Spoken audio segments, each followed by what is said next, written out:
எறும்பு கூட்டம் காட்டு பகுதியில ஒரு புத்துக்குள்ள வாழ்ந்துட்டு இருந்தது. அந்த வழியா தினந்தோறும் குளத்துக்கு குளிக்க போன யானை அங்க குளிச்சுட்டு வந்து தன்னுடைய தும்பிக்கை நிறைய தண்ணி எடுத்துட்டு வந்து இந்த புத்து மேல ஊத்திட்டு போயிடும்.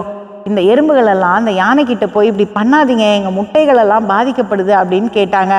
அதுக்கு அந்த யானை சொல்லுச்சு, இத்தனோண்டு இருக்கீங்களே, எவ்வளோ தைரியமா எனக்கு முன்னாடி நிக்கிறீங்க. அடுத்த நாள் தண்ணி ஊத்துனது மட்டும் இல்லாம அந்த புத்தை கொஞ்சம் மிதிச்சிட்டு போயிருச்சு. ஒரு எறும்பு அந்த யானை கால் மேல ஏறி அதோடைய காதுல போய் உட்கார்ந்து சொல்லுச்சு, நீ பெரிய யானை தான், நாங்க சின்ன எறும்பு தான், உன் காதுக்குள்ள போய் உன்னை கடிக்கவா அப்படின்னு கேட்டுச்சு. இந்த யானைக்கு கொஞ்சம் பயமாயிருச்சு. ஏன்னா உள்ள போயிருச்சுன்னா அதுக்கப்புறம் இந்த யானையால அந்த எறும்பை வெளியே எடுக்க முடியாது, வேதனை அதிகமா இருக்கும். அதனால இனிமே உங்க விஷயத்துல தலையிட மாட்டேன் அப்படின்னு சொல்லிட்டு வேற இடத்துக்கு போயிடுச்சு. சின்னவங்களா இருக்காங்க, நம்மளை விட ஏதோ ஒரு விதத்துல குறைவா இருக்காங்க அப்படின்றதுக்காக நம்ம யாரையும் துன்புறுத்தக்கூடாது. கடவுளே அவங்களுக்காக வந்து நிப்பாரு.